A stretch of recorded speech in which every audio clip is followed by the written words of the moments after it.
Capítulo 26.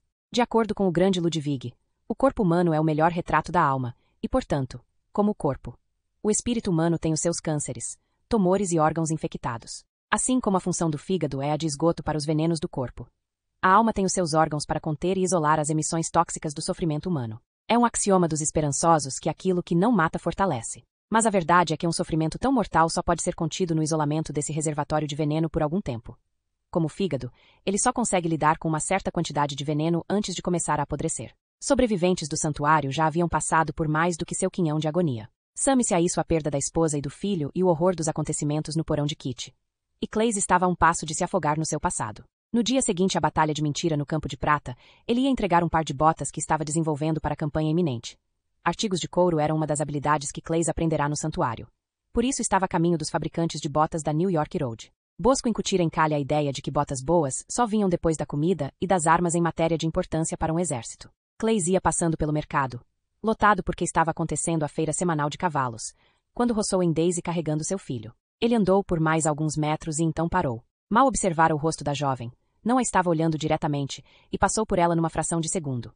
Mas algo estremeceu dentro dele, embora ela fosse mais velha e mais magra que sua falecida esposa, muito mais acabada. Ele sabia que não podia ser ela. O pó de Daisy era soprado pelo vento numa campina a 500 quilômetros dali. E não queria olhar de novo e resgatar seu sofrimento das profundezas, mas não conseguiu evitar. Virou-se para vê-la se afastando em meio à multidão, com o bebê no colo. Mas ela rapidamente foi escondida pelo vai-vém de compradores e vendedores. Ele ficou parado como um tronco de árvore e disse a si mesmo para ir atrás dela. Mas depois disse a si mesmo que não adiantaria nada. Um calafrio de desolação percorreu seu corpo. Sua dor agora impossível de conter, espalhando-se lentamente, um vazamento lento e maligno. Ficou ali por mais um momento. Mas tinha coisas a fazer e voltou a rumar para os fabricantes de botas. Mas daquele momento no mercado em diante, Clays já estava na sobrevida. Então, o que você acha? Por 10 minutos, Callie observara Robert Hooke examinando um tubo de 1 metro de ferro gusa. Já tentou usá-lo? Perguntou Hooke. Não. Vi um como esse em Bex. Na primeira vez que disparou, varou 3 redentores de uma só vez. Na segunda, explodiu e matou meia dúzia de suíços. Mas se você conseguisse fazê-lo funcionar, seria sensacional. Uka ulou a fé e a jaringunsa. Estou surpreso que tenha funcionado uma vez. Claro que está. Vou precisar de muito dinheiro. Claro que vai. Mas eu não sou idiota. Sei que você estava desenvolvendo um tubo para o seu acelerador de partículas. Não vou pagar para você pesquisar a natureza das coisas. O senhor acha que todo conhecimento precisa ser prático. Não acho nem uma coisa nem outra do conhecimento. Só me preocupo em não ir parar no alto de uma fogueira. E você estará lá comigo se não encontrarmos uma maneira de deter Bosco. Entende? Claro que entendo. Senhor Callie. E então? É possível? Não é impossível. Então me passe a conta e ponha mãos à obra. Callie se encaminhou para a porta. A propósito, exclamou Hooke. Sim?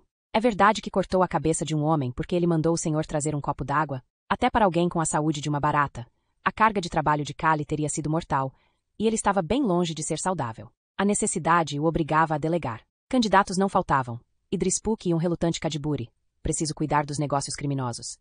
Eram de confiança, e até Clays, silencioso e soturno como estava, parecia querer trabalhar para ocupar a mente. Henry Embromador estava em toda parte, fazendo tudo. Mesmo assim, não bastava. Ele foi com Idris Puck pedir ajuda a Vipond. Sinto muito por Com. Estou perfeitamente convencido de que você não precisa se desculpar. Não havia escolha, respondeu Vipond. Eu não ri dele. Eu sei.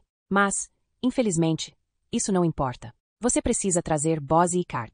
Como? Sim. Não é fácil. É um homem capaz, à sua maneira, mas tem a fraqueza recorrente dos poderosos. O poder se tornou um fim em si mesmo. E Icard é viciado em conspirações. Se ficar sozinho por 5 minutos, vai começar a conspirar contra si mesmo. Preciso controlar o exército regular, disse Callie. Achei que conseguiria criar minha própria força separadamente. Mas ela não vai funcionar sozinha. Preciso de tropas capazes de lutar fora dos fortes. Pelo que sei, você prometeu outra coisa a ele. Bem, eu estava errado. Os caipiras são ótimos, desde que estejam protegidos atrás das paredes e fora do alcance. Mas fora das carroças, eles são tão perigosos quanto um porco-espinho careca. Vipond não disse nada por um momento. Situações desesperadoras exigem medidas desesperadas. Ele disse finalmente. Experimente contar a verdade. Ou seja, o que isso sugere? Seja franco com ele. Icard sabe o quanto a situação é desesperadora. Senão você não estaria onde está agora. Explique-lhe que vocês dois terão sucesso juntos ou morrerão juntos. Ou pode tentar chantageá-lo. Se o tal de Kadiburi souber de algum segredo dele. Não basta, disse Idrispuk. Então só resta a sinceridade. E se a sinceridade não funcionar? Assassinato. Pensei que você tivesse dito que isso nunca funcionava. Eu disse isso. Sim.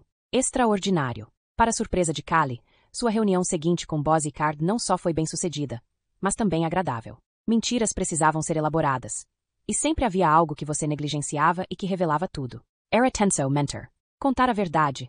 Por outro lado, era fácil. Era tão verdadeiro. Ele gostou tanto de contar a verdade que decidiu que um dia gostaria de fazê-lo de novo. E assim, tudo saiu como Viponda esperava. A falta de alternativas impeliria Boz e Cart para a simplicidade. Posso dizer que o alto comando não vai se convencer. Eles não querem nada com você. Terão que ser substituídos. Mas acabaram de ser nomeados. Isso se aplica a todos eles ou só a alguns? Pergunta Idrispuk. Se fosse possível remover a tríade, isso bastaria. Se tem algo contra meios especiais? Especiais? Você sabe. Momentos desesperadores exigem medidas desesperadas. Nos 10 dias seguintes, 2 renúncias e um suicídio cuidaram da tríade. Por meio dos livros vermelhos de Kit das Lebres. Por questão de cortesia e como um sinal de boa-fé, um dos livros foi entregue a Boz e Cart. Aquele que continha algumas transações financeiras pouco ortodoxas envolvendo o próprio Icart. Idrispuk. É claro. Fizeram uma cópia. Por motivos diferentes, Laconicos e Redentores eram sociedades construídas com base na ideia de que a guerra era uma constante inevitável da existência humana. Já os exércitos do eixo eram apenas exércitos. Kali foi auxiliado em suas reformas, no entanto, pela consciência crescente de que não era a derrota que estava em jogo na guerra, mas a aniquilação. Essa consciência era muito alimentada por reimpressões de sermões ministrados na grande catedral de Chartres pelo próprio Papa Bosco. Neles, Bosco, citando em detalhes exatos o bom livro, convocava seus seguidores a cumprir o mandamento explícito de Deus. Não deixarás vivo nada que respire. Destrói completamente Maquedá e todas as almas nela. Destrói Libna e todas as almas nela. E em Laquis, Eglon, Hebron e Debir, destruíram tudo o que respirava e não pouparam ninguém. Matando homens, mulheres, crianças e recém-nascidos, gado, ovelhas, camelôs e burros. Houve insinuações, totalmente acertadas, aliás, de que esses sermões de gelar o sangue fossem falsos. Mas embora fosse verdade que eles haviam sido escritos por Kali e Henry Embromador e impressos em segredo, a maioria se convenceu, com relutância, de que eles eram reais, e por 2 motivos. Os poucos refugiados que recentemente conseguiram atravessar o Mississippi vindo do território agora ocupado pelos Redentores traziam numerosos relatos da evacuação em massa de cidades inteiras, rumo ao norte e depois ao oeste. Mas também havia a verdade perturbadora de que todas as religiões dos 4 cantos do mundo compartilhavam uma crença no mesmo bom livro, e embora a maioria preferisse ignorar as muitas ocasiões em que Deus ordenara o massacre divino de países inteiros, até o último cachorro, não era mais possível fazer isso exatamente da mesma forma. A verdade inconveniente era que a promessa de um apocalipse fosse ele local, Manhattan, Sodoma ou universal, o fim dos tempos de Gedon. Estava impregnada na própria trama de suas crenças estranhamente compartilhadas. Pelas 6 semanas seguintes, foi sopa no mel para todo lado quando o novo departamento do governo comandado por Kali, a Agência de Combate aos Redentores, ACR, encontrou portas abertas em todo lugar. Em parte isso se devia ao medo dos Redentores, e também medo de Thomas Kali. A história de como ele cortara a cabeça de um homem que mandara que ele trouxesse um copo d'água agora se tornará uma verdade aceita. Você tem talento para ser lendário, disse Idrispuk. Eu me pergunto se isso é tão bom assim. Seu acesso aos livros caixa de Kit das Lebres também encorajava a cooperação. Depois da substituição da tríade, todos, no momento, dependiam de Thomas para continuarem em suas posições. Com o resultado de que um novo entusiasmo por seus planos sobre qualquer coisa começou a permear os salões do poder. Muito se fez. E muito mais rapidamente do que a ACR poderia esperar. Mas todas essas boas notícias não poderiam durar. Nem duraram. Porém o golpe, quando veio, foi imprevisto em sua previsibilidade. Depois de 2 meses de preparativos, eles haviam se planejado para a primeira entrega de suprimentos de comida, uniformes, armas e as carroças tão vitais para a campanha. As botas, projetadas sobretudo por Kali e Clays, haviam sido encomendadas nos mínimos detalhes de acordo com um modelo rígido, a moda dos Redentores. O mesmo com a comida, o mesmo com as armas, desde as debulhadoras simples, mas de alta qualidade, até os novos modelos de besta projetados para carregamento rápido e combate aproximado em vez de potência. De pé no depósito de comida, onde o primeiro lote de rações fora entregue, Kali viu caixa após caixa ser aberta e revelar biscoitos contaminados por larvas e besouros. Os que não estavam contaminados, estavam estragados por banha podre ou adulterados com sabe Deus o que para ficarem não apenas intragáveis. Soldados aguentariam se alimentar do meramente intragável, caso precisassem. Mas inúteis para fornecer energia aos homens em combate. Nas 4 horas anteriores, ele passará pela mesma situação com todos os outros suprimentos. As botas já chegavam caindo aos pedaços. As bestas não disparariam uma flecha com força suficiente para ferir uma criança raquítica. As carroças pareciam ter sido construídas de acordo com as especificações. Mas uma viagem de 30 minutos com meia dúzia delas provou que não durariam uma semana, se usadas intensamente. Quero os responsáveis, disse Callie, frio como jamais ninguém o viu. Mas isso resultou bem mais complicado do que parecia. A corrupção na área de suprimentos militares estava arraigada não só nos fornecedores, mas nas pessoas que os fornecedores corrompiam para obter os contratos. Estava tão incorporada no ofício dos compradores que os envolvidos não a consideravam uma fraude. Pior ainda era o fato de ser um hábito aceito o controle das compras estar exclusivamente nas mãos de membros da família real. Ninguém deveria pensar que eles faziam alguma coisa, em troca do que ganhavam, além de suportar o esforço de enfiar a mão no bolso. Mas a quantia que esperavam para fazer esse nada era tão alta que simplesmente não sobrava dinheiro suficiente para fornecer armas e comida decentes e ter algum lucro. A guerra parecia quase fácil, comparada com aquilo. Se a ACR não conseguisse se reabastecer logo, e com os equipamentos certos, para a probabilidade de uma travessia dos Redentores no início da primavera, estaria tudo acabado. No entanto, as pessoas responsáveis por esse desastre estavam fora do alcance de Callie. Não posso fazer nada, disse Bozzy Card, o qual, justiça seja feita, entendia o problema muito claramente. Isso precisa parar. Temos que tirar esse negócio das mãos deles. É loucura. Eles não entendem que os Redentores vão destruí-los também? Eles são a realeza. A própria vida deles é uma forma de insanidade. São príncipes da linhagem, um poder real, ungido, criado por Deus corre em suas veias. Eles não são como você e eu.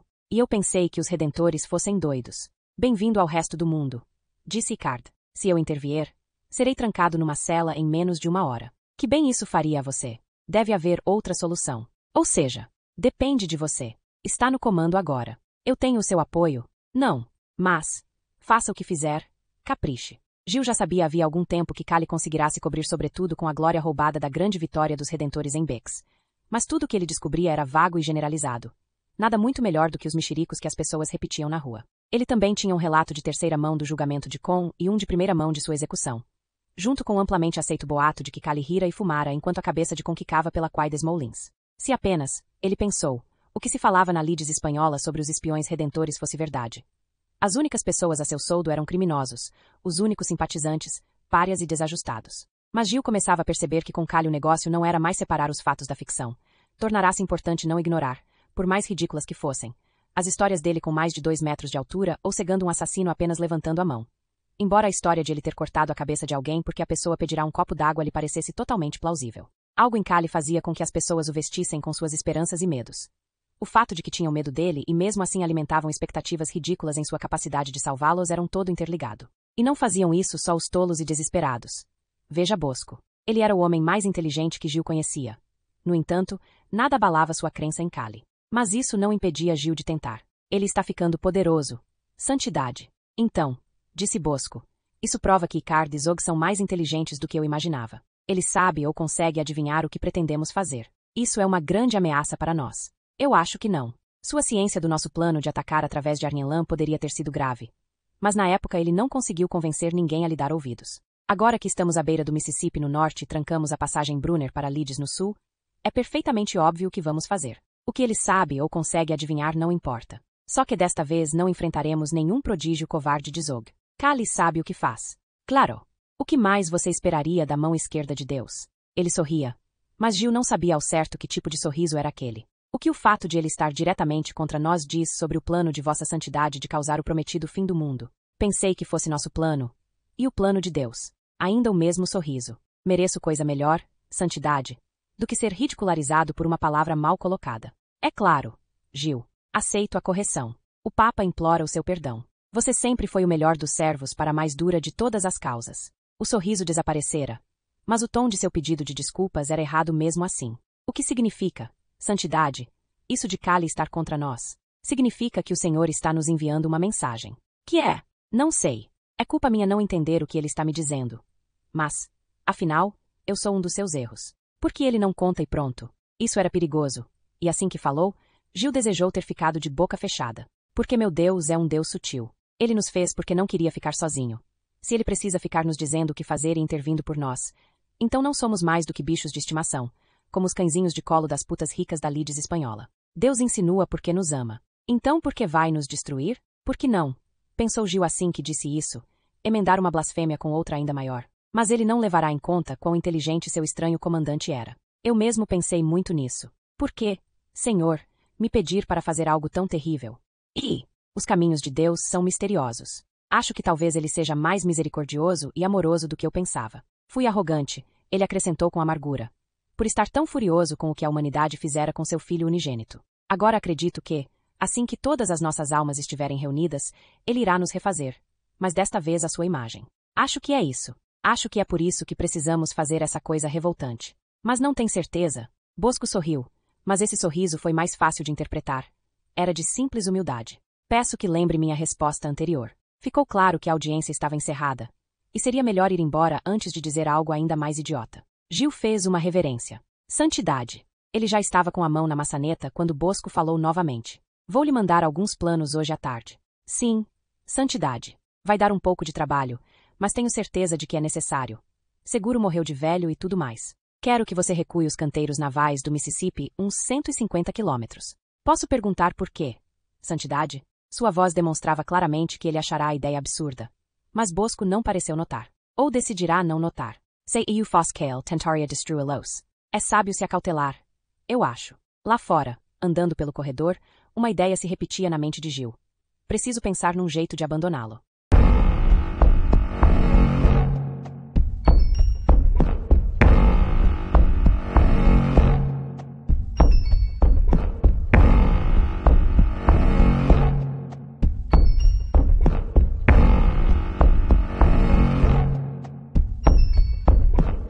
Capítulo 27. O que você vai fazer? Perguntou Idris Buck. Você não iria querer saber. Não pensou em nada ainda. Certo? Não. Mas vou pensar. Tome cuidado. Eu queria perguntar, disse Callie. Se você concluiu o plano de como passar pelas montanhas? Quase. Podemos precisar dele antes do que você imagina. Obviamente. Ele estava pensando em outra coisa. Esse plano inclui os purgadores? Não. Deveria. Você ficou muito sentimental. Sentimento não tem nada a ver com isso. A não ser no sentido que meu ódio por eles atrapalhou meu julgamento anterior. É hora de ficar grato pelo que tenho. 200 homens que fazem tudo o que você quer sem perguntar nada valem a pena. Não acha? Você não vai gostar disto, disse Callie para Henry Embromador. Não me diga que não tem sanduíches de pepino. Henry Embromador estava brincando só em parte. Ele tinha uma predileção em comum por sanduíches de pepino, inventados apenas 10 anos antes pelo Dandy Materazzi Lord Pepino. Harris quando essa hortaliça foi importada pela primeira vez para Memphis e ninguém sabia o que fazer com ela. Sempre que não estava por aí cuidando dos negócios da ACR, Henry Embromador tomava seu chá às 4 da tarde. Sanduíches de pepino, bolos de creme, brioches. E fingia fazê-lo em arremedo aos seus antigos superiores. Na verdade, ele não via a hora de tomar o chá da tarde, que era o maior prazer de sua vida, depois de suas muito frequentes visitas ao Império do Sabonete, na rua de Comfort Sensuelle. Os príncipes da linhagem. Eles vão ficar impunes. Os três haviam discutido a vingança contra os príncipes. Callie e Henry Embromador sempre incluíam Clace, embora ele parecesse indiferente a qualquer coisa que não fosse especificamente tarefa sua. Bem como os fabricantes que o subornaram, falando do que deveria acontecer e quão extremos e públicos os atos de violência contra eles precisariam ser. Por quê? Henry Embromador não estava mais de bom humor. Sua fúria pelo péssimo material que havia sido entregue era tão intensa quanto a de Callie. Porque eles são bons exatamente em ficar impunes fazendo coisas que outras pessoas não conseguiriam fazer impunemente. Então não vai cortar as cabeças deles e espetar em lanças? Essa fora a solução preferida por Henry Embromador. Pior do que isso. Prossiga. Vamos ter que recompensá-los, disse Callie. Quer dar uma propina para eles? Sim. Por quê? Não somos fortes o suficiente para agir contra eles. Falei com Idris Buck e Vipond e eles me abriram os olhos. Não temos tempo de começar uma revolução. Bosco levou 20 anos para derrubar seus inimigos em Chartres. E mesmo assim precisou agir mais rapidamente do que queria. Não podemos matar uma dúzia de membros da família real. Não podemos nem nos dar ao luxo de irritá-los demais. Precisamos suborná-los para tirá-los do caminho. Precisamos deixá-los ansiosos e aí oferecer uma saída. Não muito ansiosos.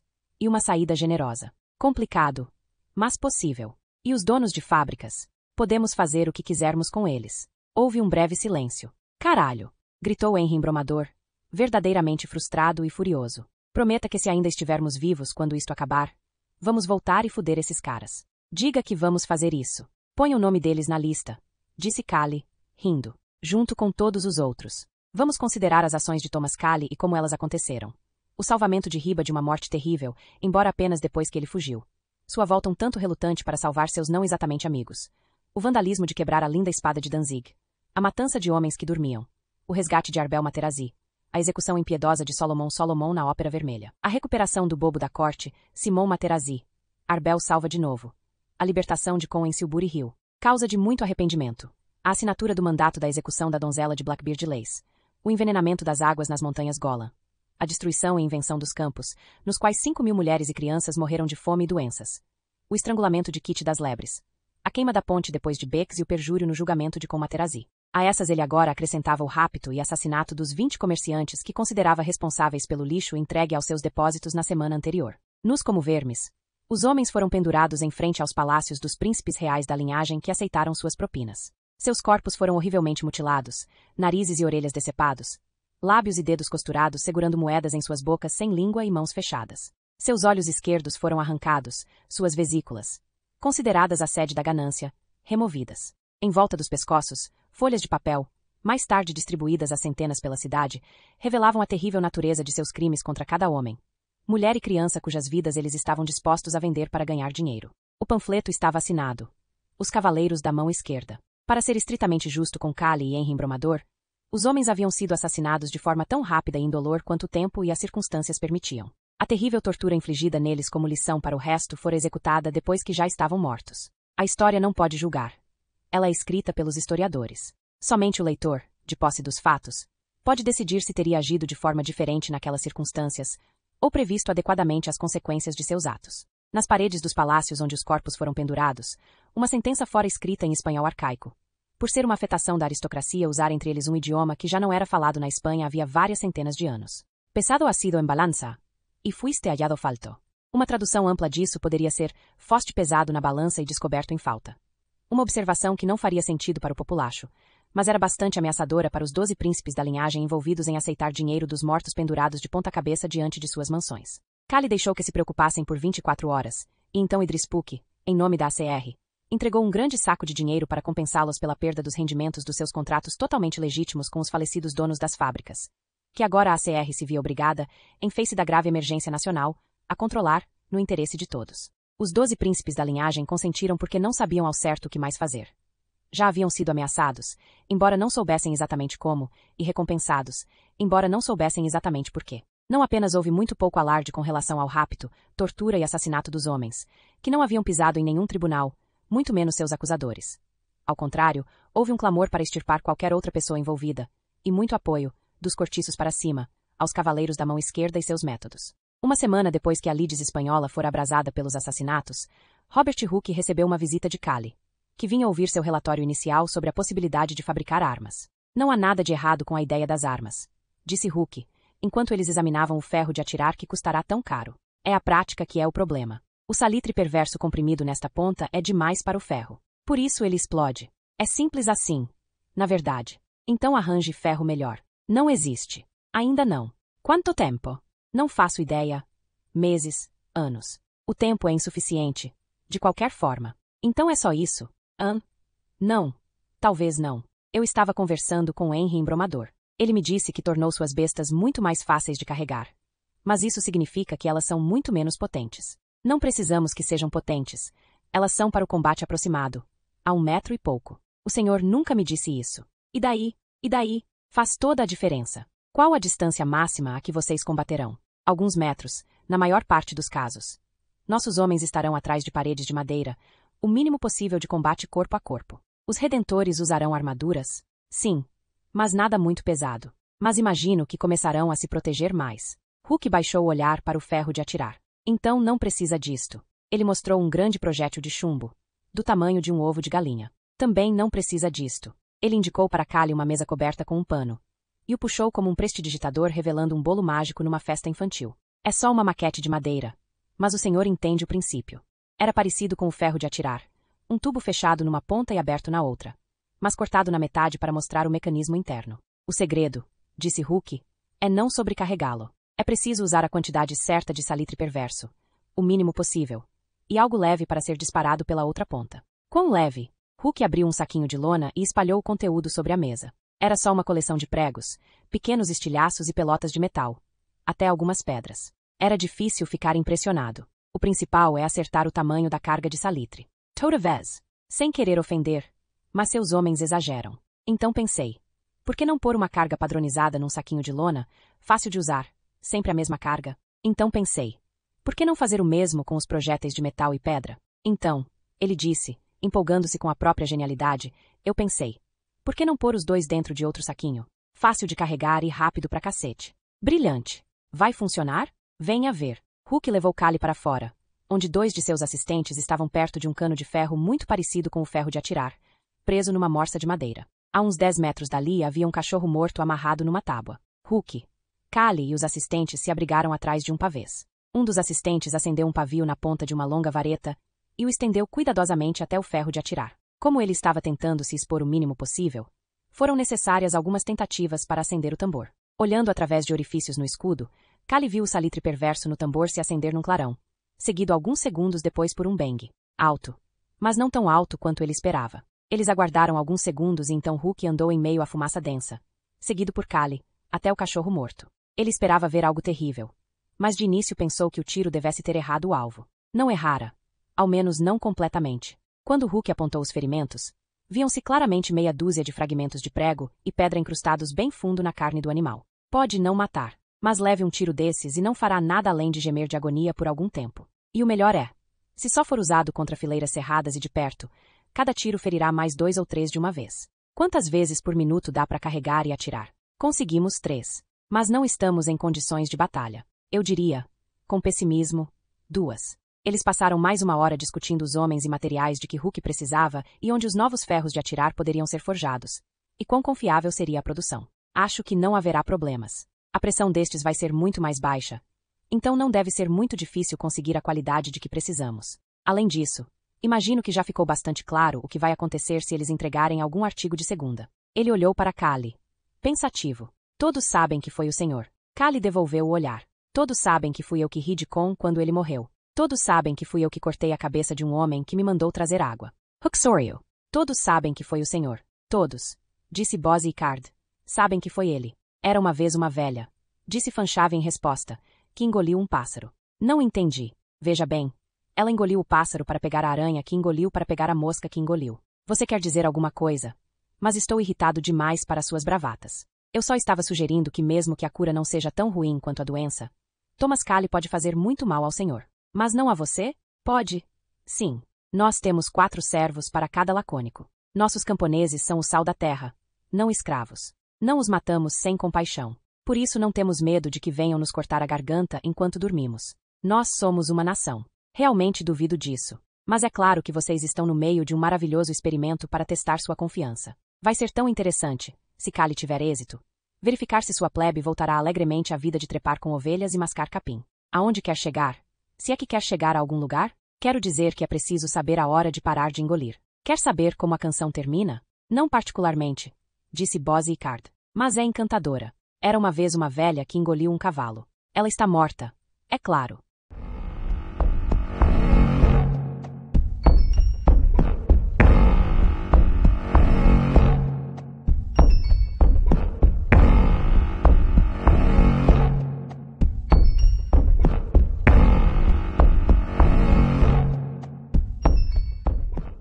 Capítulo 28.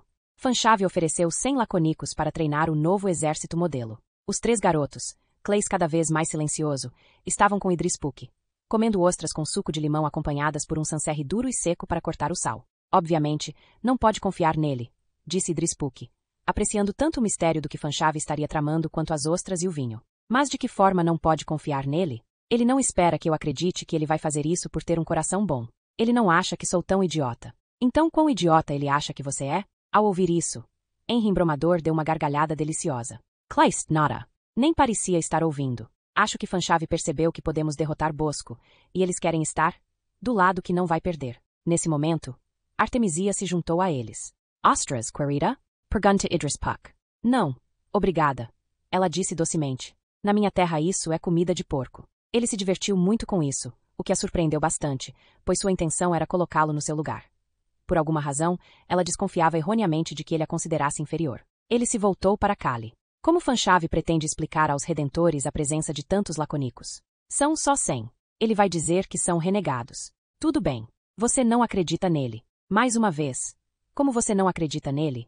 Não sei. Ainda. Mas preciso dos instrutores dele, sejam quais forem seus motivos. As baixas serão numerosas. Precisaremos repor 5.000 soldados por mês. E isso é o mínimo. Vai ser por um triz essa porra. É uma ideia, disse Claes, que vale a pena discutir, eu acho. Quando ele falava, naqueles dias, o que acontecia raramente era sobre detalhes. Ele parecia encontrar alguma paz nas particularidades do salto de uma bota, ou no modo como o couro era costurado para torná-la impermeável. Estamos presumindo que eles não irão tentar cruzar o Mississippi no inverno. Artemisia gemeu de irritação. Já falei, o Mississippi não congela como outros rios, não completamente.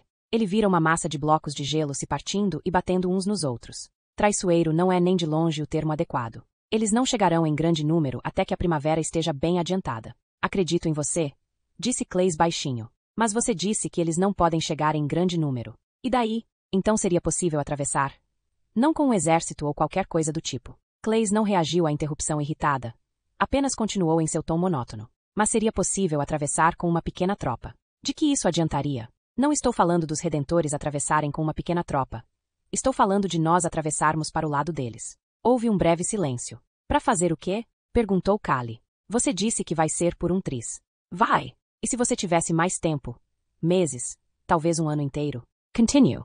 Os redentores estão construindo barcos no inverno para uma invasão na primavera. Sabe onde os estão construindo? Não vejo, disse Artemisia. Sabe onde os estão construindo? Agora era Claes que a interrompia. Sim, ela disse. A parte da margem norte entre Atenas e Austerlitz está lotada de estaleiros.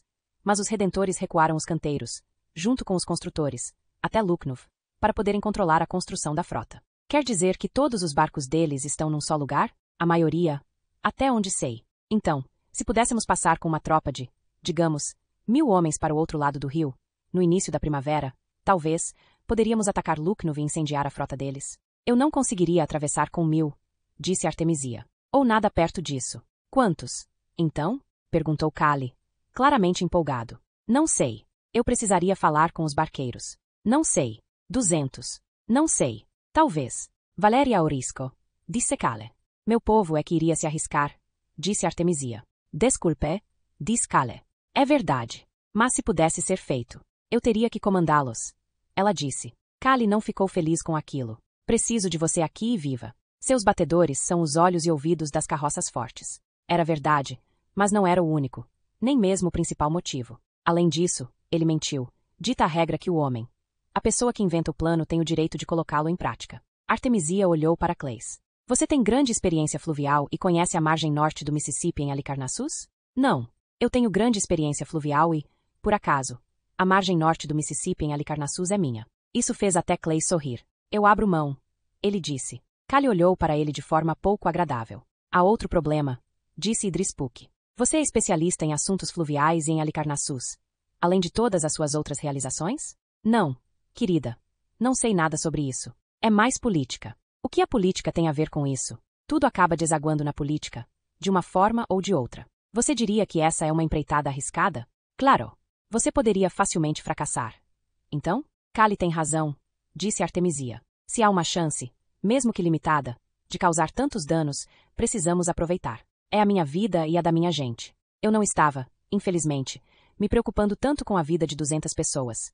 Muitas vezes 200 vão morrer antes que isto acabe. Me preocupo mais com os desdobramentos para todo o resto se você falhar. Admito que não estou entendendo, mas a finalidade é essa mesmo, não?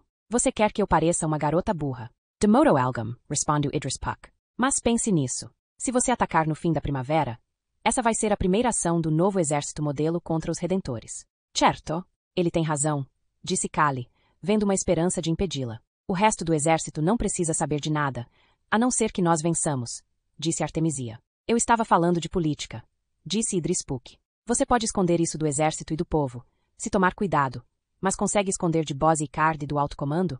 Vou convencê-los de que vale a pena correr o risco. Mas políticos não gostam de riscos. Eles gostam de acordos. Lembre-se.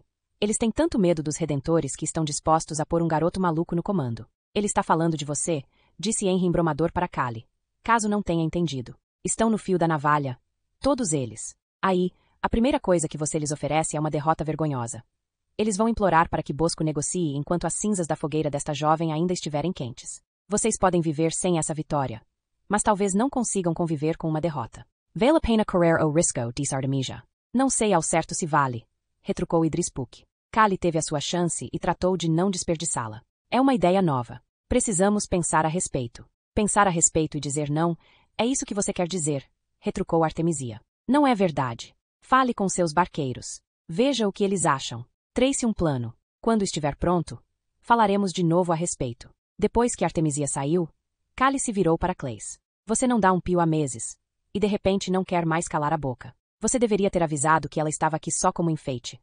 Até agora, só ouvimos você falar do gênio militar que ela é. Isso era verdade e ele não conseguiu pensar numa última palavra. Disse-a assim mesmo. Caralho. Algumas horas depois, Callie sofreu outro ataque. Mais longo e violento na ânsia de vômito do que de costume. O demônio, ou demônios, que habitavam seu peito pareciam viver em seu próprio mundo. Acordavam e dormiam em horários próprios. Não importava o que Callie estivesse ou não estivesse fazendo. Eles não tinham consciência do dia a dia do garoto que habitavam, eram indiferentes às coisas estarem boas ou ruins, se ele era amado ou odiado, se era compassivo ou impiedoso. As ervas funcionavam até certo ponto, como ele descobriu quando tentou parar de tomá-las e os demônios do peito passaram a se manifestar pela ânsia 2 ou 3 vezes ao dia, em vez de 3 ou 4 por semana, o que já era ruim.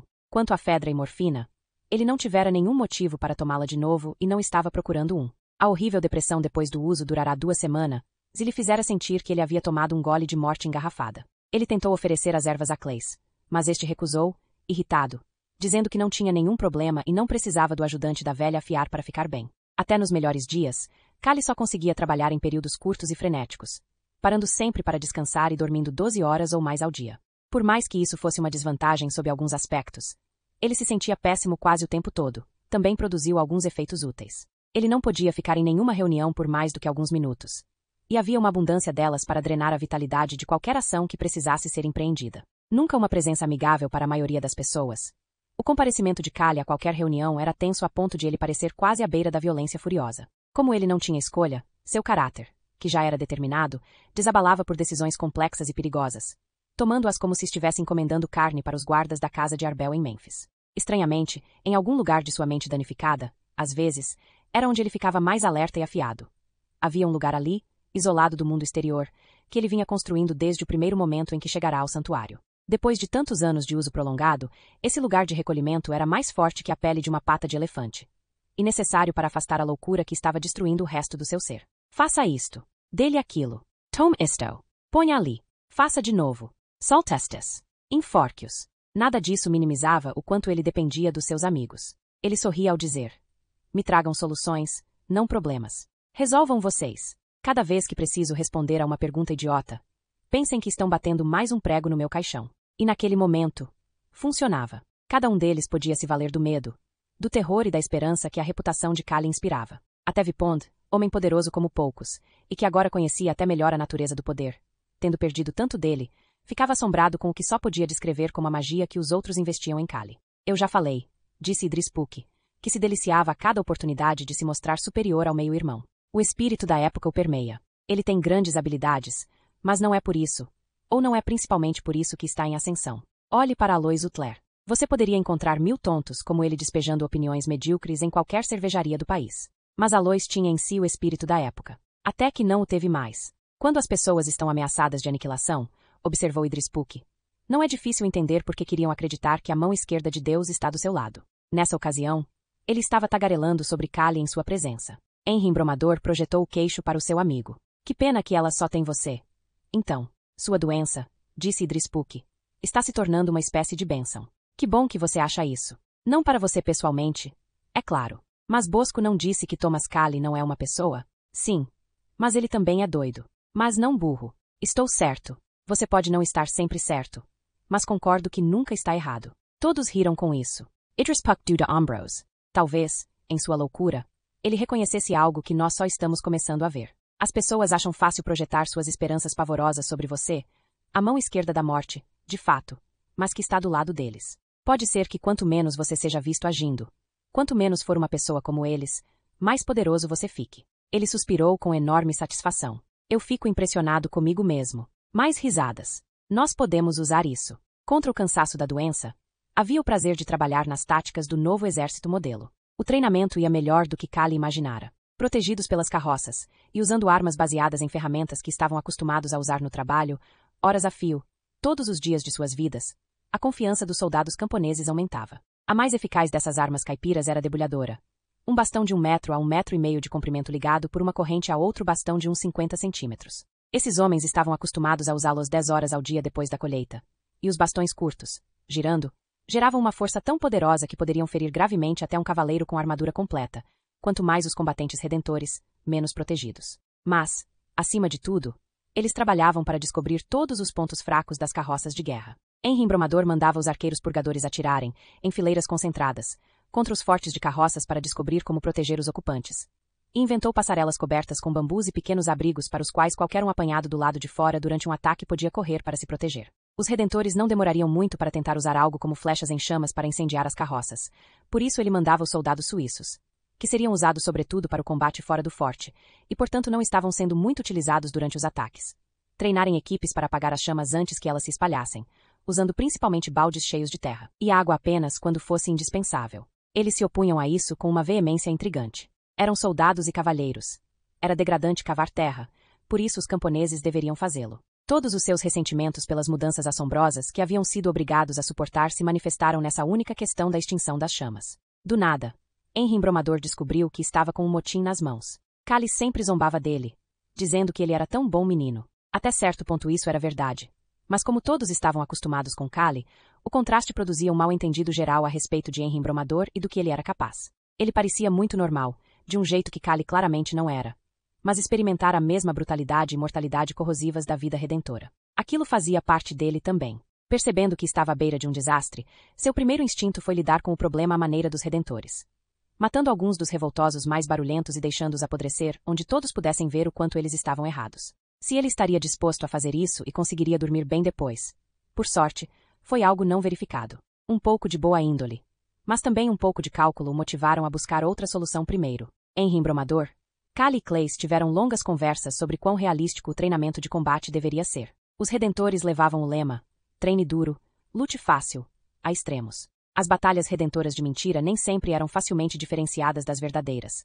A não ser pelo fato de que nas primeiras eles não matavam os sobreviventes. Os três temiam que o resultado de tornar violentas demais as batalhas de treinamento fosse criar mais problemas do que resolvê-los, e pelo mesmo motivo da execução sumária. As almas dos suíços, camponeses ou nobres, não estavam acostumadas, por longo convívio, à brutalidade. Mas os soldados suíços precisavam aprender respeito de um jeito ou de outro. Tudo bem, disse Henry Embromador para seus soldados nobres. Vocês acham que são tão melhores do que eles? Provem. Em seguida, ele foi até os camponeses do novo exército modelo e lhes contou que havia quem duvidasse, na lides espanhola, de que eles estivessem à altura de uma batalha de verdade. Eram, afinal de contas, camponeses, e certamente fugiriam quando a coisa ficasse feia. Ele evitava dizer que essa era a opinião dos soldados suíços porque logo os dois grupos teriam que lutar lado a lado. Foi o suficiente. Eles ficaram exaltados. Mas havia mais em jogo do que simplesmente repetir a batalha e a lição do campo de prata. Os dois lados precisavam perder, desta vez. 3 dias depois, com Cali, um espectador fascinado, eles assistiram ao ataque sem luvas de pelica dos combatentes e cavaleiros suíços contra os caipirões. Foi um horror, mas os suíços, mesmo com toda a sua habilidade e determinação, estavam em grande desvantagem, porque levavam 10 vezes mais golpes do que conseguiam acertar. Depois de uma hora sanguinolenta, eles recuaram e Henry Embromador mostrou seu último e muito convincente argumento. Ele chamou 400 arqueiros com flechas de fogo e fez cada um lançar 3 ou 4 por minuto durante 10 minutos. No final, os camponeses foram obrigados a fugir, enquanto as 30 carroças ardiam como o 7º círculo do inferno. Foi uma demonstração brutal e cara, mas bem feita. Os dois lados entenderam que viveriam ou morreriam juntos. Procurei Idris Puck para falar disso 2 vezes, mas ele continua me enrolando, disse Fanchave. Quero que eles sejam reunidos e enviados de volta. Por quê? Perguntou um exausto Cali, sem muita disposição para nada além de dormir. Como se você se importasse com motivos. Agora me importo. Então qual é o motivo? Aqueles 250 ilotas pertencem ao Estado. Esse seria o Estado que assinou um tratado com os redentores. Estamos ajudando no treinamento. Não estamos? Acho melhor não começarmos a falar das suas boas intenções. Mas podemos, se você quiser. Os ilotas ameaçam nossa existência tanto quanto os redentores ameaçam a de vocês. Há 4 deles para cada um de nós na Lacônia. Eles estão aqui para aprender com você como destruir o Estado que os possui. Se você não quiser ser visto trabalhando contra nós, me deixe cuidar deles. Vamos deixar clara uma coisa. Quem cuida de tudo aqui sou eu. Se você chegar perto deles, mando pendurá-lo no mastro mais próximo de cabeça para baixo, e seu nariz estará no meu bolso. Houve um silêncio. Não muito agradável. Então nós vamos embora. Outro silêncio. Não vou mandar 250 homens de volta para serem executados, disse Kali. Por que se importa? Deixe pra lá o que me importa. Não vou fazer isso. Fanchave, no entanto, sentia que uma concessão estava a caminho. Vou mandá-los embora. Ou seja, vou pedir que um pessoal desagradável que conheço os acompanhe até o outro lado das montanhas e mande que caiam fora. E se eles se recusarem, não seja ridículo. Posso confiar em você quanto a isso? Para mim sua confiança ou a falta dela não valem um saco de tripas podres de texugo. Quero que vocês fiquem e prometo que vou me livrar deles. É pegar ou largar. E é só. Fazia sentido para Fanchave pensar que seus instrutores eram muito mais valiosos do que umas centenas de camponeses sem treinamento, por isso ele decidiu ceder. Mas da forma menos grata possível, para deixar Kali com a impressão de que ele estava profundamente infeliz com o acordo. Na verdade, não estava tanto assim. No dia seguinte, Kali acordou depois de 16 horas de sono, ainda cansado, e soube que Drispuk havia chegado para uma breve reunião. Você deveria ter me contado que Fanchave esperneava por causa dos ilotas, disse Kali. Na minha opinião, não deveria, disse Drispuk. Você deixou claro que nós, pelo que quero dizer eu, devemos trazer soluções, e não problemas. Você deveria ter recusado a visita dele. De fato, deveria recusar qualquer visita. Cultive o seu mistério. Quanto mais você fala com as pessoas, mais humano parece, portanto mais compreensível e por isso mais fraco. Você não é a encarnação da ira de Deus, é um garoto doente. Não precisa me elogiar tanto, já que insiste. Você é um garoto muito notável e muito doente. Eu acho que deveríamos ajudar os ilotas. Por quê? Se derrotarmos os redentores, isso vai ter um preço. Ficaremos mais fracos. É muito provável que os laconicos queiram se aproveitar disso. Portanto, se tiverem que enfrentar os escravos recém-treinados, a probabilidade de que os laconicos nos incomodem será menor. E é só. Como assim? Você não cedeu a um daqueles impulsos generosos que o afetam de vez em quando? Por exemplo, você simpatiza com eles. Se identifica porque são um povo lutando para se livrar de um opressor detestável. Isso seria tão ruim? Com essa, são 3 perguntas em resposta às minhas 3 perguntas. Grosseiro, mas revelador. Detesto ser grosseiro. Você está andando no fio de uma navalha, garoto, todos estamos. Não pode se dar ao luxo de assumir uma causa que não tem poder para apoiar. Não vou fazer isso. Mas não vejo por que não podemos mandar os ilotas para o leste, para treinarem com os purgadores ali. Concordo. Uma pausa. Então vai mandá-los? Já mandei. Grandes mentes pensam parecido. Se você gosta de acreditar nisso. Kali tocou um sininho de prata para indicar que queria seu chá. Ele se sentia absurdamente presunçoso fazendo algo tão elaborado, mas economizava o esforço de ir até a porta e dar um berro. O chá chegou imediatamente, pois o mordomo estava apenas esperando o toque do sino. Drispuk olhou com apetite para o sortimento de sanduíches na sua frente, sem casca e cortados em delicados triângulos. Queijo, ovo e carne de cavalo com pepino. Havia doces da patisserie Valerie, na Motte Street. 1000 folhas de creme selva com morangos silvestres e frangipana de amêndoas, com seu intoxicante aroma doce de cianureto. Procurando jeitos de gastar o seu dinheiro, perguntou Drispuk. Kali sorriu. Come e bebe. Amanhã morrerás, ele disse. Uma frase que ouvia 3 vezes ao dia antes das refeições no santuário. Isso não se discute, disse Drispuk, dando uma grande mordida numa torta de vitela com um ovo cozido no meio. Koolhaus veio me ver, procurando emprego. Ele já tem um emprego, disse Kali. Ele é um jovem capaz. Muito capaz. Sabemos disso e ele sabe também. É um desperdício. Ele poderia se tornar útil. Não vou deixar Simon surdo e mudo de novo. Ofereça-lhe mais dinheiro. Ele é ambicioso. Podemos perdê-lo. E seria melhor manter entre nós alguém que conhece tantos dos nossos segredos. Ele também poderia ser um grande incômodo. Kali mordiscava distraidamente um cupcake de creme vermelho aveludado. Tudo bem. Faça-o trabalhar com Clays ou Henry Embromador por 1 mês. Vamos ver como ele se sai. Se for bom mesmo, mande-o ficar de olho nas coisas no 13 Oeste. Mas ele precisa levar Simon junto.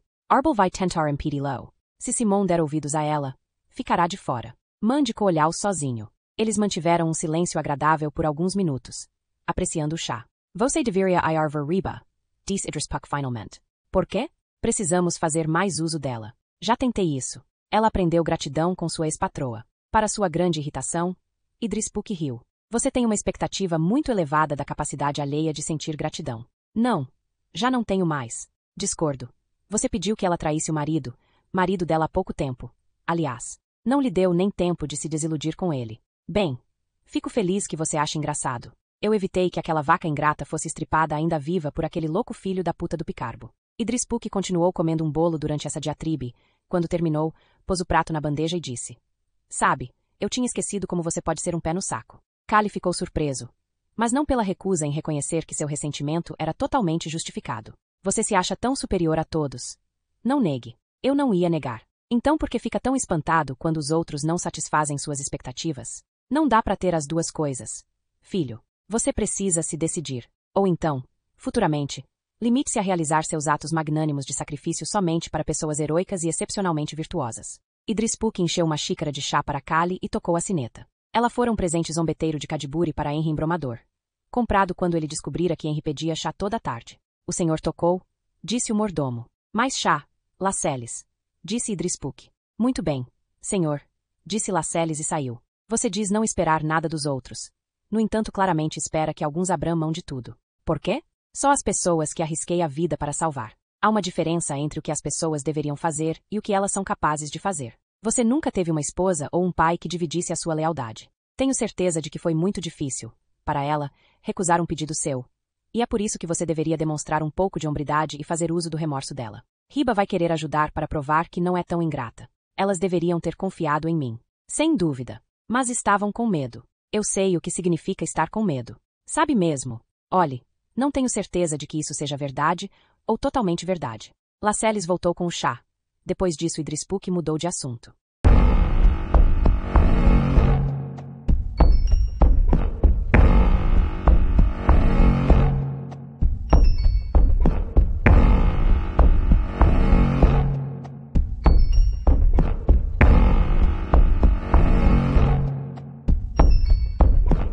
Capítulo 29.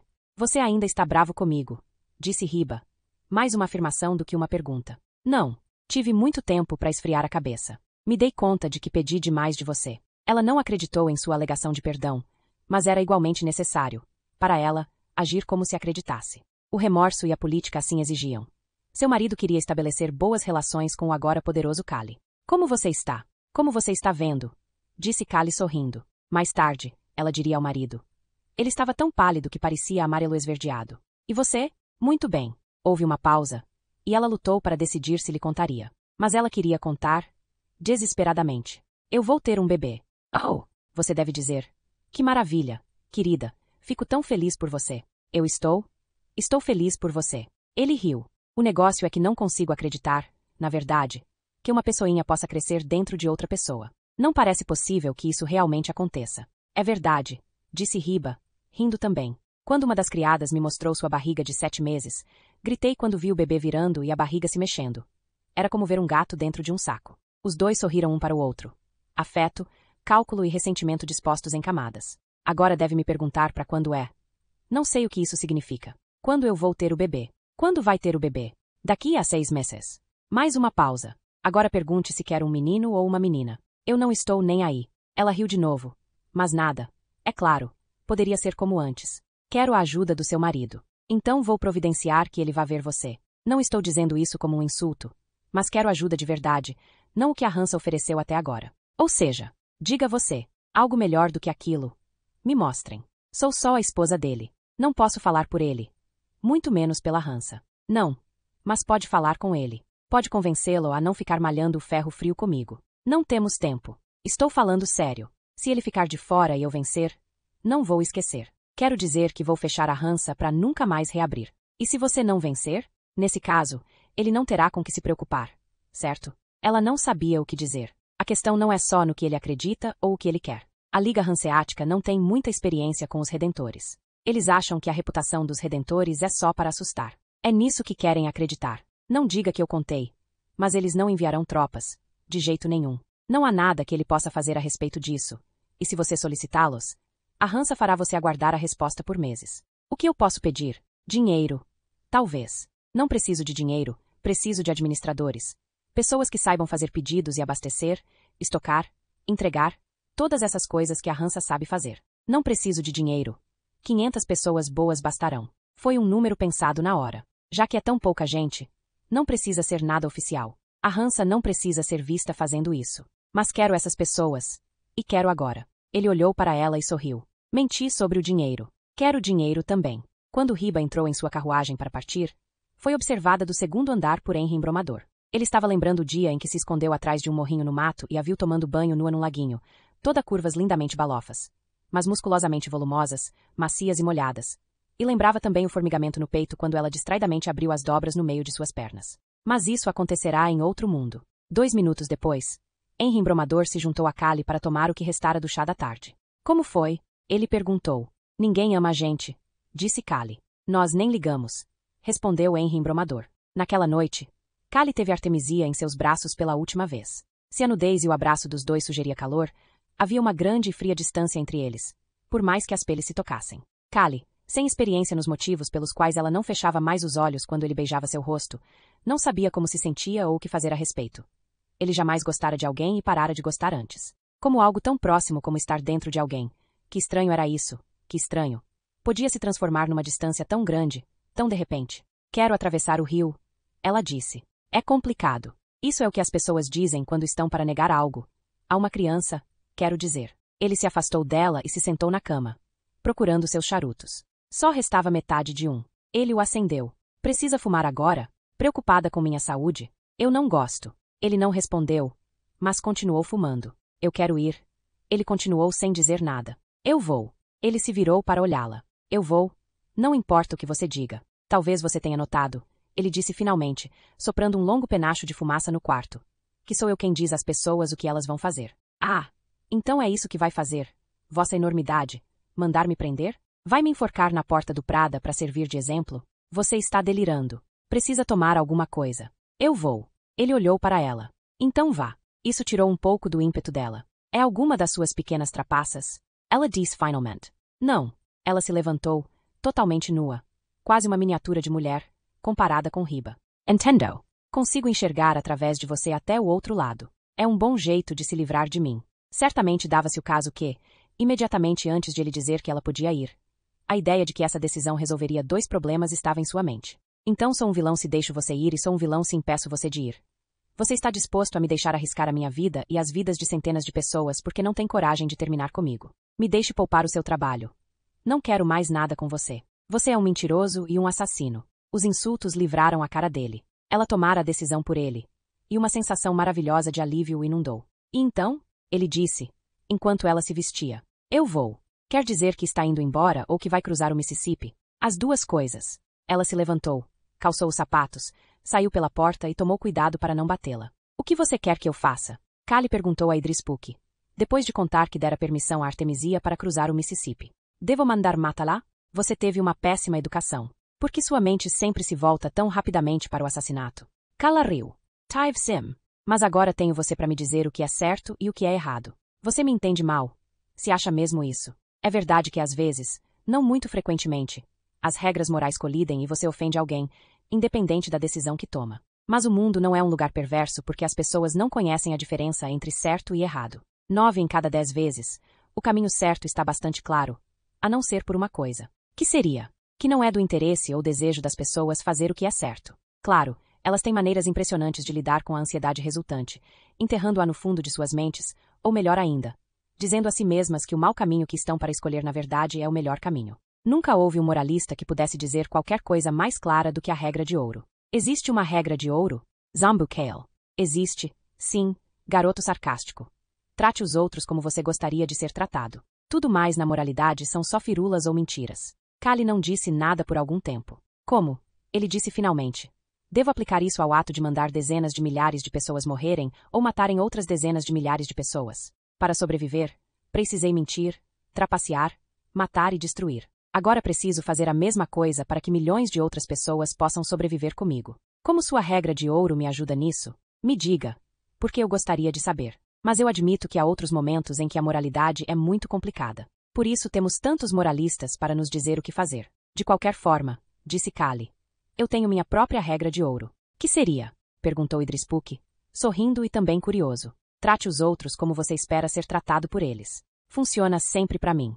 Ele se serviu de mais uma xícara de chá. Então, por que você se opõe ao ataque pelo Mississippi? Não diria que me oponho. Para ser sincero, não tenho certeza. O negócio é que se ela fracassar. E ela pode não fracassar. Pode. Mas se isso acontecer, seu fracasso enfraquecerá você exatamente quando a última coisa de que você precisa é um fracasso. Mas e se ela conseguir? Isso pode não ser uma notícia tão boa quanto parece inicialmente. Um golpe terrível nos Redentores e mais um ano para nos prepararmos é uma boa notícia. Ninguém gosta de você. Concorda? Vão gostar de mim se eu for um sucesso. Vão? Colocaram você numa posição tão poderosa porque estão com medo. Apavorados. Sim, apavorados é melhor. Enquanto estiverem mortos de medo, vão aturar você. Mas agora Artemisia está com eles. Não está mais do seu lado. Será? Eles não pensaram assim quando ela foi a única a deter os redentores. 6 meses atrás. Isso foi quando a alternativa eram eles mesmos. Agora a alternativa é você. Ele riu. Você acha que vão colocá-la no comando? Não.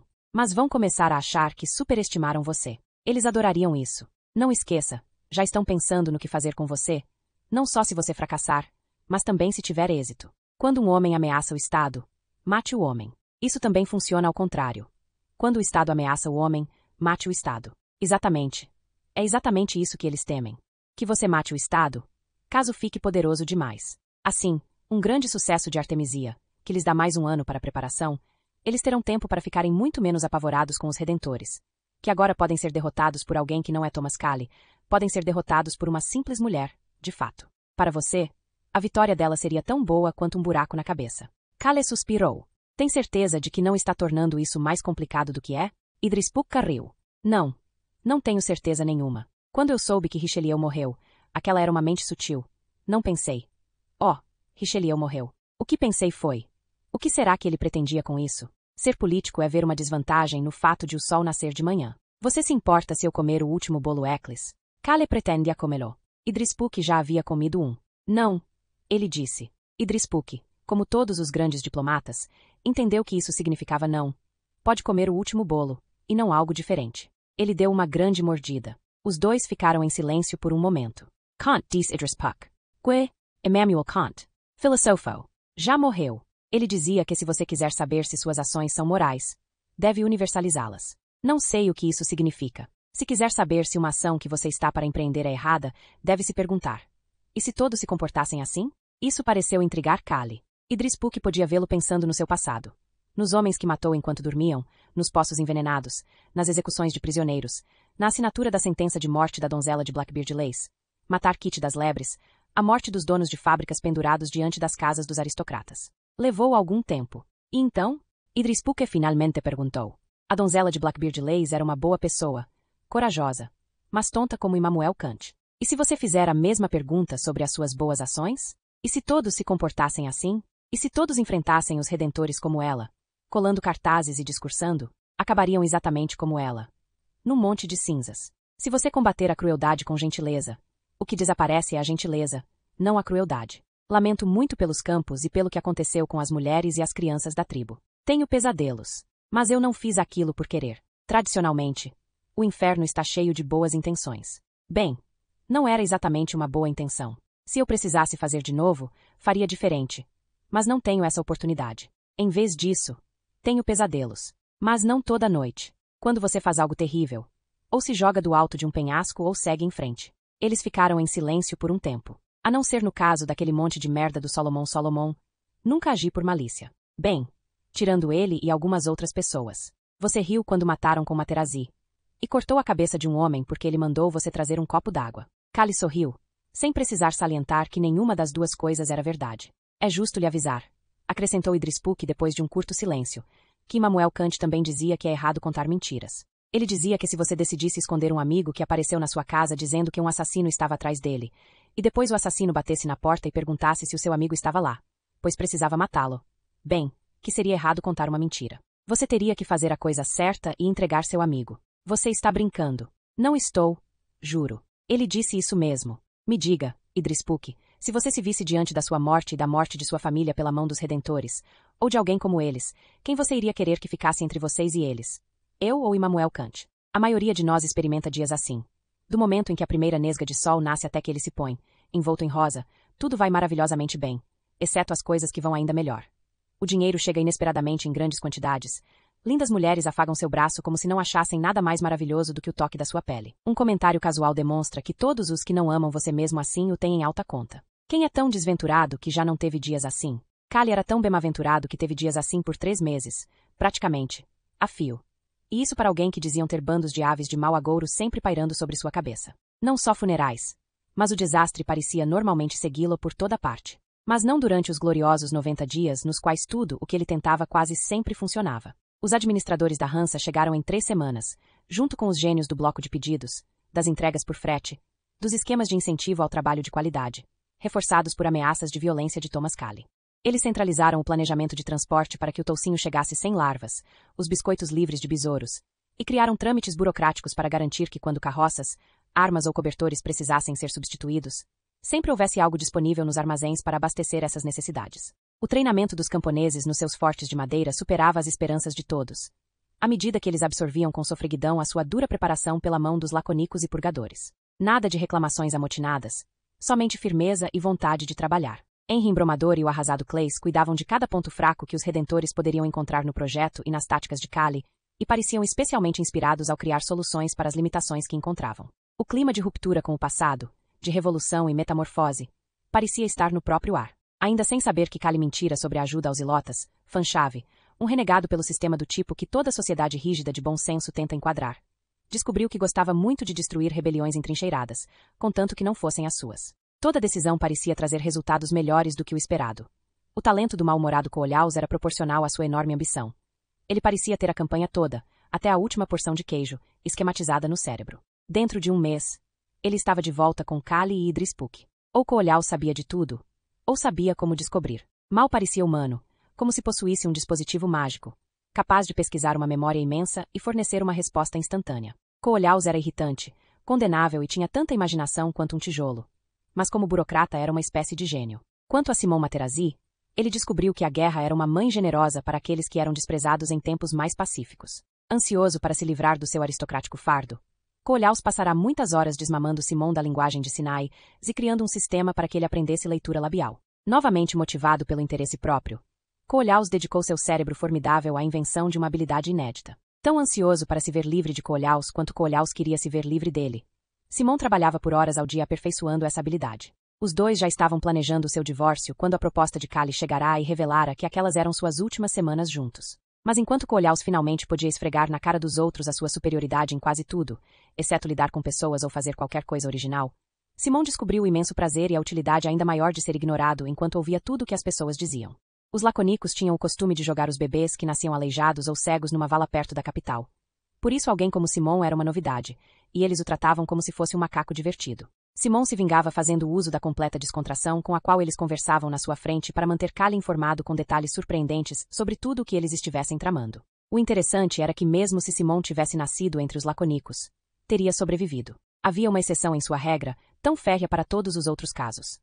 Um filho da família real laconica, por pouco saudável que fosse, jamais enfrentaria a longa queda até os rochedos daquele lugar terrível. Assim era e assim sempre seria. Os laconicos se divertiam vendo Simon e Coolhaus tagarelando silenciosamente, de mãos dadas, na forma lindamente fluente que eles tinham de conversar. Eles chamavam Simon com gestos à noite e escreviam palavras, pedindo que este lhes ensinasse os sinais correspondentes. Gostavam de tratá-lo com condescendente espalhafato e não faziam ideia de que quase tudo o que falassem com os lábios à mostra podia ser lido por ele, inclusive as bem-humoradas ofensas a ele dirigidas. Quando Coolhaus foi chamado de volta à Lides Espanhola, Simon fez um acordo com ele para ocupar seu cargo, enquanto um antigo colega de escola de Coolhaus ficaria e se fingiria de intérprete, para que os laconicos não suspeitassem de nada. Tem certeza que ele consegue fazer o trabalho? Disse Kaly, quando Coolhaus voltou. Pensei que você fosse amigo dele, respondeu Coolhaus. Ele consegue fazer o trabalho? Sim, ele consegue fazer o trabalho. Coolhaus decidiu que a nova habilidade de leitura labial, conquistada com tanto esforço seu quanto de Simon,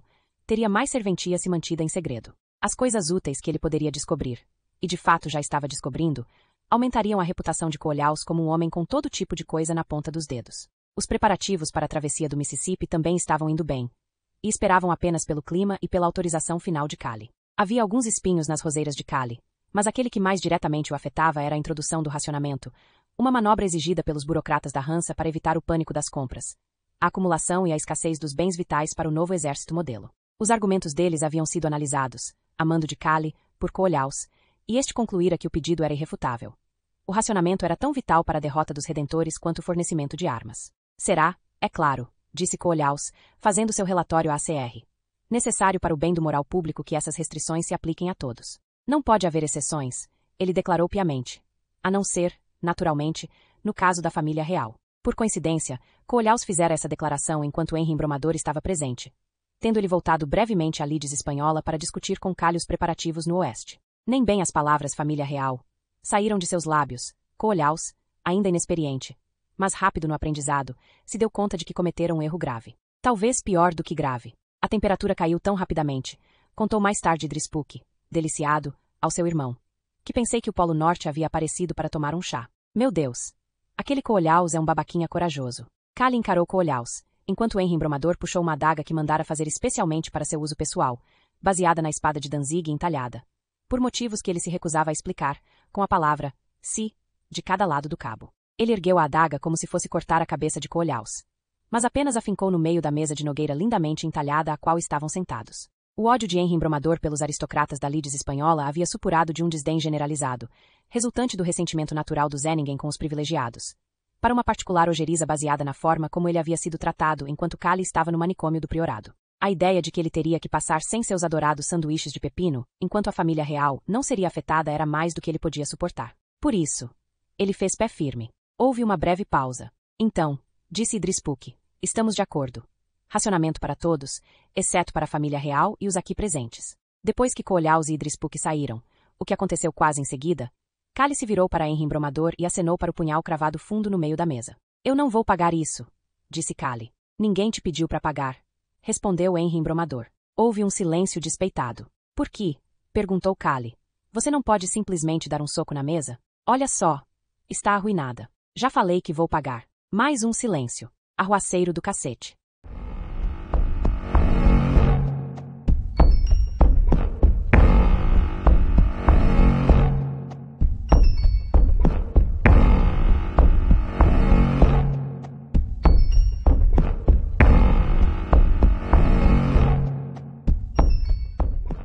Capítulo 30. Nas encostas mais altas do gélido Mississippi, algo se movia. Mais rio abaixo, algo se movia também. Artemisia Halicarnassus estava amaldiçoando o bom tempo, que era uma bênção tão grande para Kali durante o treinamento do novo exército modelo. No inverno normal, quando a temperatura inteligência artificial e vinha entre o ponto de congelamento e pouco acima dele, o rio era difícil de interpretar até para os mais experientes. Os blocos de gelo derretidos, mas ainda enormes, que se destacavam rio acima, se amontoavam formando grandes represas que podiam resistir por semanas, e então, com um dia de temperaturas mais amenas, abruptamente ceder e fluir como uma avalanche lenta, às vezes por quilômetros, até atingirem mais gelo represado, onde podiam travar de novo ou causar um grande colapso e começar um fluxo ainda maior. Porém, o calor fora de época daquele ano tornará esse processo ainda mais traiçoeiro e instável do que o normal. Mas Artemisia tinha homens ao seu redor que viveram no rio por 60 anos ou mais. Havia um grande campo de gelo instável travado uns 8 quilômetros rio acima, mas a temperatura caíra para perto do ponto de congelamento, diminuindo a probabilidade de uma quebra. O perigo era que grandes icebergs fluviais descendo o rio batessem na instável represa de gelo, que gemia e estalava. Mas por 15 quilômetros rio acima da represa, homens habilidosos e experientes estavam espalhados pela margem.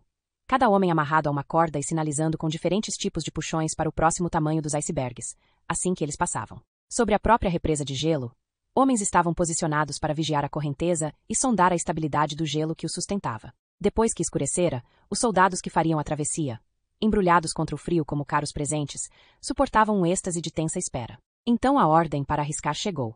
20 barcos, carregando 700 homens armados feito porcos do mato, foram lançados no ponto de travessia mais estreito por muitos quilômetros em ambas as direções. Mas nem o barqueiro fluvial mais esperto, com a barba mais grisalha, poderia enxergar sob o gelo, onde os grandes icebergs afundavam no leito arenoso e criavam perigosos refluxos na correnteza, que abriam grandes fendas no fundo do rio. Essas turbulentas e incansáveis ressacas iam e vinham com o movimento do gelo lá em cima. O carvalho, inchado pela água, passou sem ser detectado pelos observadores de icebergs da margem, aflorando a superfície em seu enorme volume, menos que um crocodilo em caça. Então ele bateu na represa de gelo com um barulho como o baixo profundo da nota mais grave de um órgão de catedral. Foi sentido pelos sentinelas postados em cima do gelo tanto nas entranhas quanto nos ouvidos. Os homens esperaram pela grande rachadura que poderia partir o campo e liberar a represa de icebergs, matando a maioria deles. Ela não veio. Empurrado para baixo do gelo pela correnteza, o carvalho começou a rolar.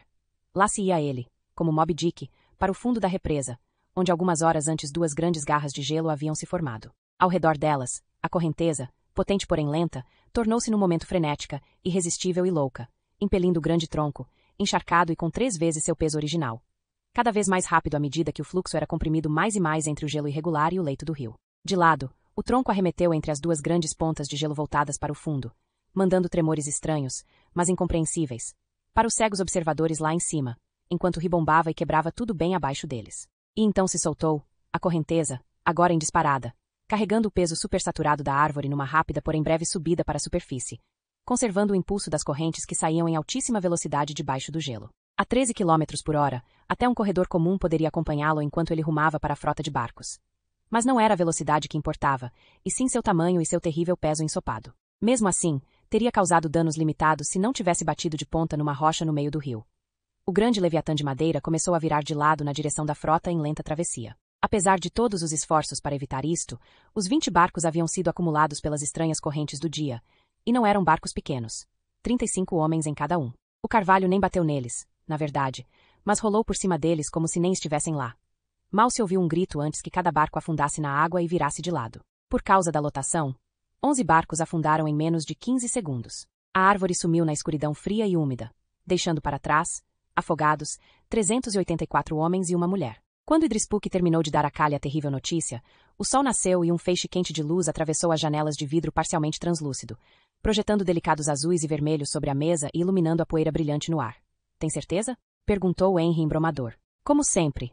Nesses casos. Meu homem é confiável e disse que viu o corpo dela antes de voltar. Qual foi a causa? Imagina-se que tenha sido uma parede de gelo que se partiu de um campo maior rio acima. Azar. Só isso. Mas você previu. Disse Kali baixinho. Para ser injusto com meus prodigiosos poderes proféticos, devo dizer que faço questão de prever mais ou menos todos os resultados possíveis. Poderia ter dado certo tão facilmente quanto deu errado. Podemos guardar segredo?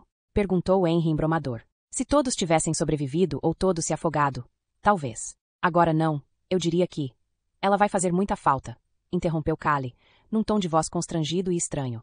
Sim, disse Idrispuk. Era uma jovem notável. Ninguém disse nada. Alguém bateu na porta e Lascelles, o mordomo, se esgueirou para dentro da sala. Uma carta para o senhor. Ele disse a Idrispuk, que a pegou e dispensou Lascelles com um gesto, esperando que ele saísse da sala antes de falar. Tem alguma coisa estranha nesse homem. Ele tem os olhos próximos demais. Ele abriu a carta. Aparentemente, vos Eichard sabe sobre a travessia e Artemisia. Como? Disse Henry embromador. Da mesma forma que eu fiquei sabendo. Imagino. Não. Como você sabe que Bos Eichard sabe? Os livros vermelhos de Kit das Lebres são como janelas para as almas dos grandes e bons da lides espanhola. Passarinhos cantam em toda parte. O que ele vai fazer? Perguntou Kali. Ele tem duas opções, eu diria. Aceitar o que dissermos até ter uma oportunidade de usar isso quando as coisas ficarem feias de verdade ou usá-lo para nos prender agora e negociar a paz com os redentores. Isso assustou Henry embromador, que planejava ser o galo do terreiro pelo menos por mais 6 meses. Você acha que ele faria mesmo isso? Depois de refletir? Não. Não é o suficiente para assegurar a vitória. Ele sabe das consequências. Se errar, vai guardar isso no porão até poder usar. Mas precisamos sair rapidamente da mira dele, apresentar isso como um esforço heróico perversamente traído. Uma mulher nobre, um ataque ousado e heróico. Últimas palavras. Kali olhou para ele. Desculpe, disse Idrispuk. Vivi tempo demais e tenho maus hábitos demais. Mas não honraremos a memória dela deixando que isso seja visto como um desastre total.